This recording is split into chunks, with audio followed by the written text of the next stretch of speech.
तो आज के इस वीडियो में हम लोग देखेंगे क्लास 7 अध्याय 13 शीर्षक है मिट्टी। इस अध्याय का हम लोग क्वेश्चन आंसर देखेंगे। साइंस बुक है बिहार बोर्ड का, ठीक है।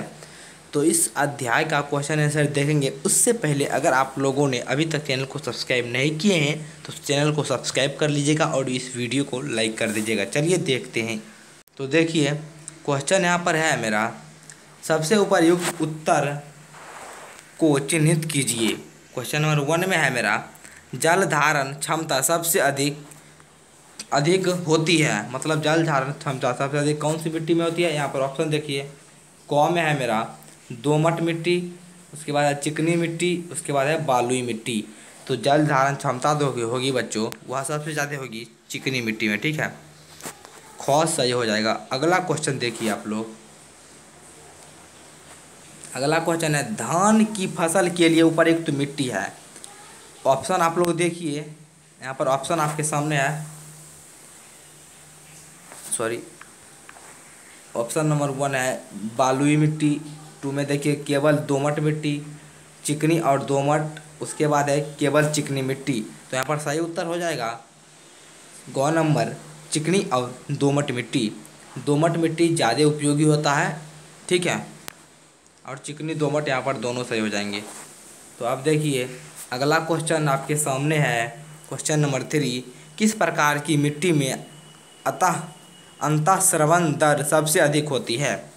तो देखिए ऑप्शन, चिकनी मिट्टी में, दोमट मिट्टी में, बलुई मिट्टी में, चिकनी एवं दोमट दोनों में। तो यहाँ पर हो जाएगा बलुई मिट्टी में, ठीक है।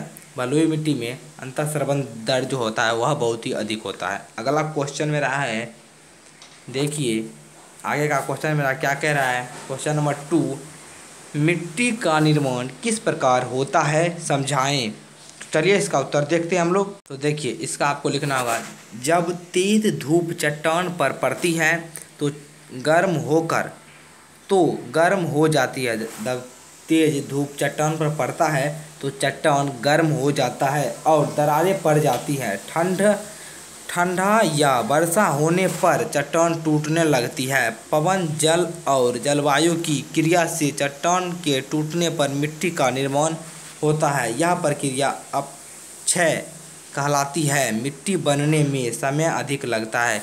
देखिए सबसे पहले जो है, ये मान लीजिए कोई चट्टान है, जब ये बहुत ज़्यादा गर्म हो जाता है तो इस पर अगर जो गर्म होता है सूर्य की किरण से, उसके बाद जब इस पर बारिश का पानी पड़ता है तो ये इसमें दरारें आने लगता है, मतलब ये टूटने फूटने लगता है। दरार मतलब कीड़ा कूड़ा जाता है तो धीरे धीरे ये टूट से जाता है, ठीक है। उसके बाद ये धीरे धीरे जब टूट के पूरा में ही कण बन जाता है, उसके बाद कई वर्षों के बाद, लाखों वर्षों के बाद ये धीरे धीरे फिर मिट्टी के रूप में परिवर्तित हो जाता है, ठीक है।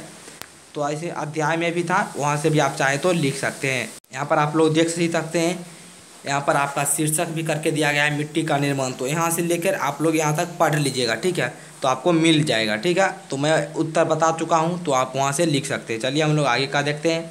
क्वेश्चन नंबर 3 मेरा क्या कह रहा है, देखिए, बालुई मिट्टी, दोमट मिट्टी तथा चिकनी मिट्टी में अंतर स्पष्ट कीजिए। तो चलिए देखते हैं। तो देखिए आपको इस तरीके से बना लेना है। एक तरफ लिखना है बालुई मिट्टी, फिर दोमट मिट्टी, फिर चिकनी मिट्टी।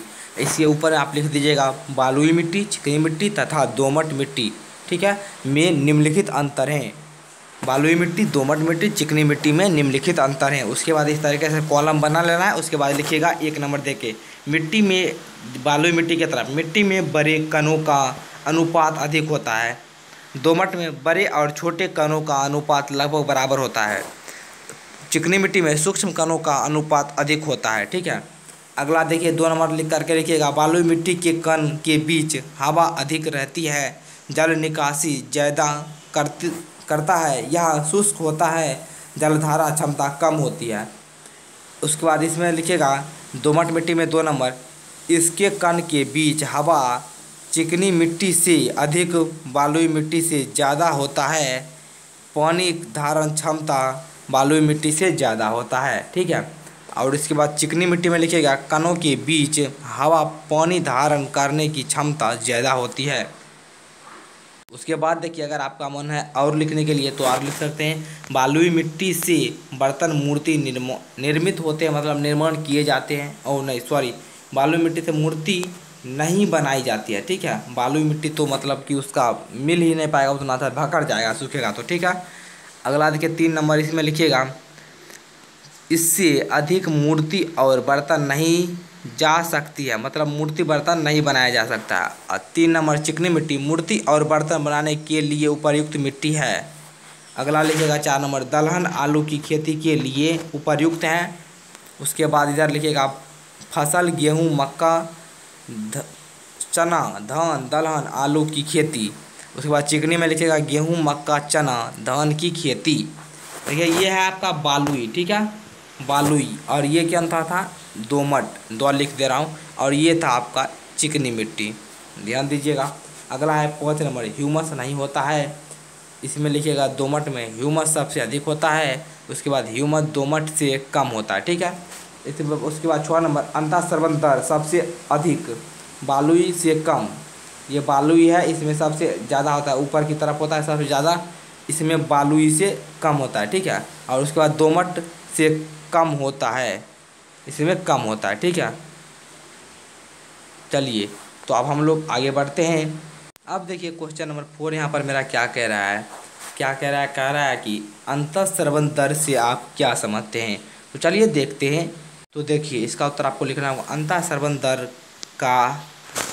का अर्थ पानी का ग्रहण अवशोषण मिट्टी द्वारा जल का अंतःस्रावित होने में लगने वाले समय के आधार पर अंतःस्रवण दर की गणना करना ही अंतःस्रवण दर है। मिट्टी के नमूनों की अंतःस्रवण दर इस सूत्र से निकालते हैं। यहाँ पर सूत्र दिया गया है अंतःस्रवण दर, यहाँ पर मिली और उसके बाद मिनट में, उसके मिलीलीटर मिनट, ऐसे करके आप बना लीजिएगा एक एरो। इसको क्या कहते हैं, बटे भिन्न के रूप में लिखिएगा। जल की मात्रा नीचे में अंतःस्रवण अवधि, मतलब कितना समय लगा और कितना जल था। ठीक है, अब हम लोग आगे देखते हैं। देखिए 5 नंबर क्या कह रहा है मेरा क्वेश्चन। 5 नंबर क्वेश्चन है जल धारण क्षमता से आप क्या अभिप्राय है। जल धारण क्षमता जो होता है उससे आपका क्या अभिप्राय है। अंतःस्रवण दर और जल धारण करने की क्षमता में क्या अंतर है। चलिए देखते हैं। देखिए यहाँ पर क्या कह रहा है, मिट्टी द्वारा जल का अवशोषण होता है, इसकी क्षमता मिट्टी के कण पर निर्भर रहता है। यदि मिट्टी के कण बड़े होते हैं तो वे जल को अवशोषित करते हैं। ये मिट्टी शुष्क होते हैं, नमी नहीं रहती है, अतः जल धारण क्षमता कम होती है। जिस मिट्टी में जल की मात्रा अधिक होती है इससे ह्यूमस अधिक होता है, इसका मतलब जल धारण क्षमता अधिक होता है या अधिक है। उसके बाद मिट्टी में पानी कितनी तेजी से अंदर जाता है, अंतःस्रवण दर कहलाता है। बालुई मिट्टी में अंतःस्रवण सबसे अधिक और चिकनी मिट्टी में कम होता है। बालुई मिट्टी में ह्यूमस नहीं होता, ये शुष्क होते हैं, इनके कण के बीच हवा होती है, इनके कण आपस में नहीं मिलते हैं। तो बालुई मिट्टी में सबसे तेज़ी से पानी जाता है और चिकनी मिट्टी में कम, इसलिए इसका अंतःस्रवण जो है बालुई मिट्टी का अधिक होता है, चिकनी मिट्टी का सबसे कम। आगे देखते हैं हम लोग। देखिए क्वेश्चन नंबर 6 मेरा क्या कह रहा है। क्वेश्चन नंबर 6 समझाइए कि मिट्टी के अपरदन तथा मिट्टी प्रदूषण को किस प्रकार रोका जा सकता है। तो देखिए इसमें आपको लिखना होगा मिट्टी का अपरदन पवन पानी अथवा बर्फ वर्षा नदियों का तेज बहाव के कारण होता है। इसको अधिक संख्या में पेड़ पौधे को लगाना चाहिए। पेड़ की जड़ मिट्टी को जकड़े रहती हैं और मिट्टी के अपरदन होने से बचती है। मिट्टी प्रदूषण को बड़ी समस्या उत्पन्न हो गई है, खेत बंजर होने लगते हैं। इसका कारण अधिक उर्वरक का उपयोग, कल कारखानों की गंदगी। उसके बाद देखिए कल कारखानों की गंदगी, मिट्टी में साबुन अपमर्जक का पानी मिट्टी में जाना, न्यूक्लियर कपड़ों की जमीन में छुपाना मिट्टी के प्रदूषण होने का कारण है। तो आज का ये चैप्टर जो है मेरा यहीं पर समाप्त होता है। वीडियो पसंद आया तो वीडियो को लाइक और कमेंट करके बताएगा कि वीडियो कैसा लगा। थैंक यू, मिलते हैं अगले वीडियो में, तब तक के लिए धन्यवाद। जय हिंद, वंदे मातरम।